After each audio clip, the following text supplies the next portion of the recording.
ఆశ్చర్యకరమైన బైబిల్ పాఠంగా ఎహెచ్కేల్ గ్రంథము 35వ అధ్యాయం చదువుకుందాము. మరియు యెహోవా వాక్కు నాకు ప్రత్యక్షమై ఇలాగు సెలవిచ్చెను, నరపుత్రుడా, శేయీరు పర్వతం వైపు నీ ముఖం త్రిప్పుకొని దానికి మాట ఎత్తి ఇలాగు ప్రవచింపుము.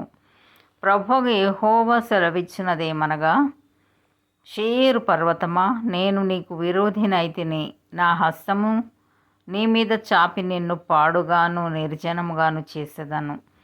నీవు నిర్జనముగా ఉండునట్లు నీ పట్టణములను ఎడారులుగాను చేసేదను. నీవు పాడవుదువు. అప్పుడు నేను యెహోవానై ఉన్నానని నీవు తెలుసుకొందువు.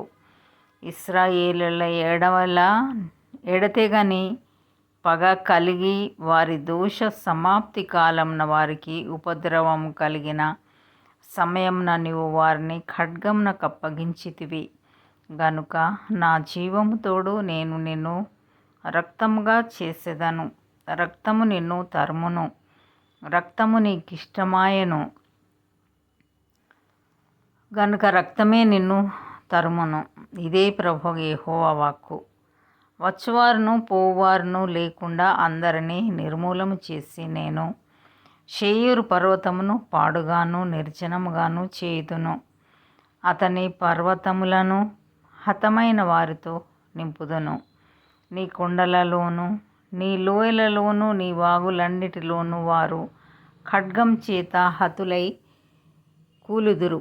నేను యెహోవానై ఉన్నానని మీరు తెలుసుకొనున్నట్లు నీ పట్టణములు మరల కట్టబడకుండా ఎల్లప్పుడూ పాడుగా ఉండచేయుదును. యెహోవా అక్కడ నుండినను ఆ రెండు జనములును ఆ రెండు దేశములును మనవే, మనము వాటిని స్వాధీనపరచుకొందము రండని నీవనుకుంటివే. నా జీవంతోడు నీవు వారి ఎడల పట్టిన పగ వలన వారికి చూపిన అసూయ చొప్పునను క్రోధము చొప్పునను నేను నీకు తగిన పని చేసి నిన్ను శిక్షించుట వలన వారికి నన్ను నేనే తెలియపరచుకొందును. అవి పాడైనవి, మనకు ఆహారంగా అప్పగింపబడినవని నీవు ఇశ్రాయేలు పర్వతములను గురించి పలికిన దూషణ మాటలన్నీయు యెహోవానగు నాకు వినబడెనని నీవు తెలుసుకొందువు.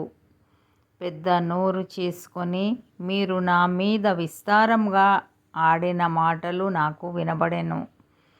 ప్రభువు యెహోవా సెలవిచ్చినదేమనగా, లోకమంతయు సంతోషించునప్పుడు నాశనము నేను నీ మీదికి రప్పించెదను.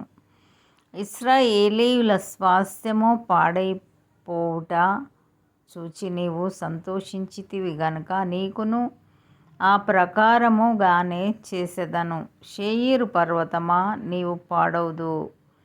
ఎదోము దేశము యావత్తును పాడైపోవును. అప్పుడు నేను యెహోవానై ఉన్నానని వారు తెలుసుకొందురు. ఇంతటితో ఈ దినం కొరకైన బైబిల్ పాఠము సరి.